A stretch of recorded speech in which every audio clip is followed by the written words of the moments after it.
Good afternoon, Mighty Mustangs. School is just about to be out for the day, so when we hear the bell in a minute, whew, going to be kids everywhere.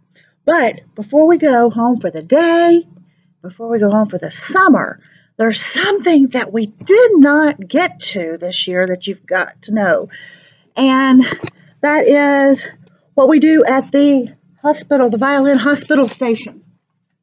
Okay, through the year, if we've had a violin that went down, we put it in the hospital, okay? And then I have been going and fixing them. But I promised you all that we were going to learn how to fix our own violins. So that's what we're going to do today. This one simply needs a string, okay? And I've got one right here. I just found it in my drawer. I thought we had just used all of our strings up. But lo and behold, this, I wrote myself a note a while back, needs a string and for 3/4, which is what size this is. And that's exactly what I have here. So how perfect is that? All right. As we can see, we are missing a string. And the first thing we want to make sure we have the right size string. If you look inside the F hole here, you can look in and you can see the manufacturer of this violin and you can see the size. Okay, this one is a 3/4. Yeah, this one's a 3/4, which tells us the size string. Okay, you definitely don't want to put like a 4/4, a full size string on a small violin because it will not sound right. It's not the way it's supposed to be. Okay, so get yourself the right size string for your violin, of course. All right, just like with our box violins that we learned on, we started our strings at the bottom. That's how we're going to start putting our strings on our violin. I'm going to hold this up. Right down here is your fine tuners.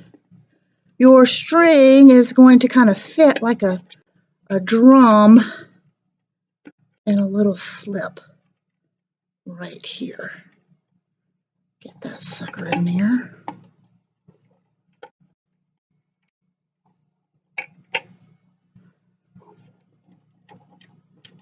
All right, I might have to turn this around. All I'm going to do is slip that.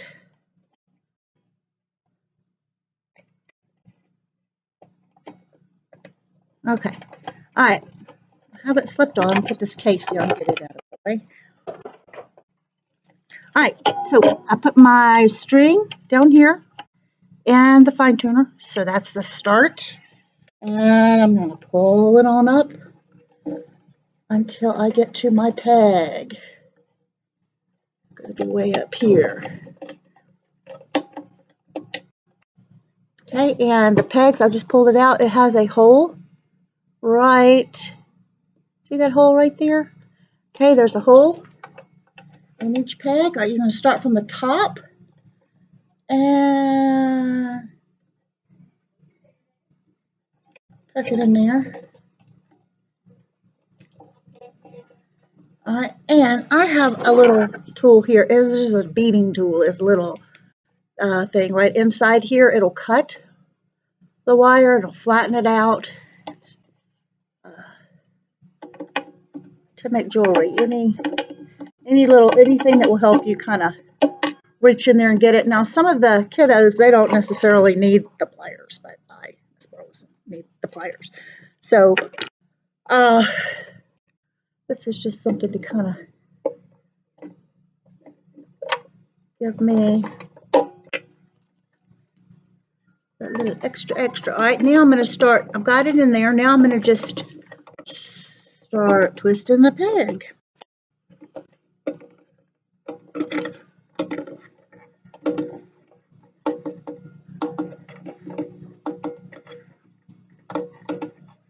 All right, and down we go.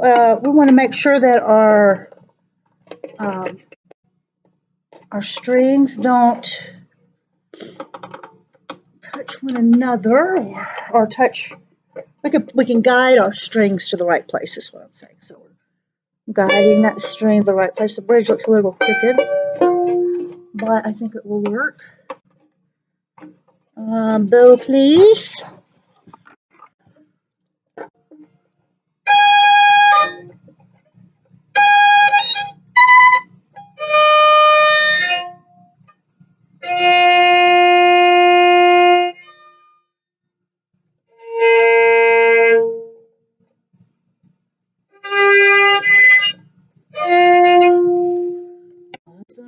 So that, my friends, is how you replace your strings. Real simple, real quick, and glad I told you.